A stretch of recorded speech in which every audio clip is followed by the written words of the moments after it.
Thank you very much for the opportunity to join you today and to hear a little bit from what was a very rich plenary discussion around the issues. It's really important that we come together today to commemorate the tragic events of 7 years ago. The atrocities perpetrated against the Yazidi and other minority communities were a clear indication of Daesh's inhumanity, and the impact of those atrocities is still felt today as we work together to ensure the safe and voluntary return of displaced communities to their homes and support them in rebuilding their lives. Yazidis, Christians, Shabak Turkmen, and all Iraqis deserve to be able to live their lives in dignity, security, and peace of mind, and to feel protected and valued as an integral part of Iraqi society. As we've heard from others, there have been some positive developments. The Sinjar Agreement is a valuable step in ensuring security. But as we approach the first anniversary of the agreement, we hope to see rapid, inclusive, and transparent implementation of the full agreement. And that's important not just for Sinjar, but for providing a roadmap forward for other parts of Iraq as well. Another key step in supporting the process of rebuilding lives is the Survivors' Law passed earlier this year by the Iraqi Parliament. It's an important signal of the Iraqi people's commitment to address issues of conflict-related sexual violence and ensuring justice and accountability for survivors of Daesh. The formation associated with that of the Directorate for Survivors' Care is very welcome, but it needs human and financial resources to deliver its goal and the much needed support to affected communities. The UK is pleased to be supporting the work of IOM as it works in partnership with the Directorate for Survivors' Care to increase capacity and raise awareness of the support available to survivors.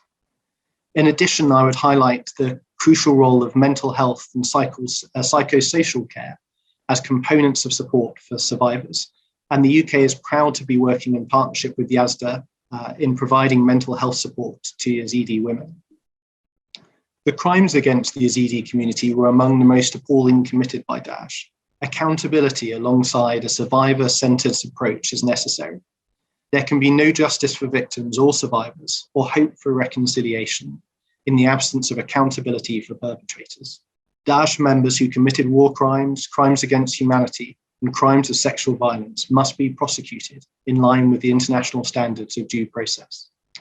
With that in mind, the UK remains committed to the UN Investigative Team for the accountability of Daesh.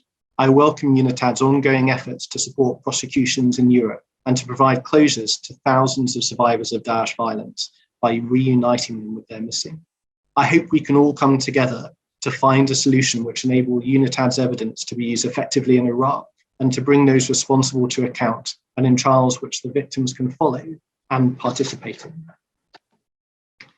A key part of commemorating the events in Iraq must be a continuing commitment to tackle the most abhorrent crimes wherever they occur.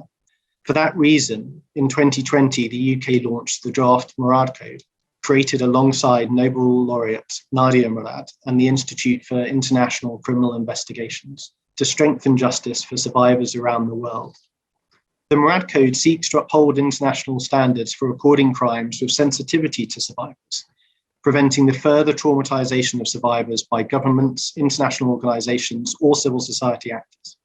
It reinforces evidence collection, strengthening justice and accountability, and crucially ensures support is given away in a way that is led by survivors themselves. And we're hoping to launch the final code later this year. Through other instruments, such as our Cultural Protection Fund, the UK has been able to help members of the Yazidi community use their cultural assets to recover from trauma and rebuild their lives. An example of this was the partnership that the British Council established between Oxford University's Bodleian Library, the Ammar Foundation, and the Yazidi Spiritual Council to record and document Yazidi folk songs and sacred music. This led to the development of a music teaching program for IDPs and the establishment of a Yazidi women's choir at Kanke Camp, which was able to tour and perform in the UK last year. Finally, I would like to wholeheartedly reaffirm our resolve to help Iraqis build a future in which all ethnic and religious groups are able to express themselves freely and survivors of Daesh atrocities are given the opportunity to thrive. Thank you very much for bringing us together, and thank you for inviting me to be part of the commemorations. Thank you.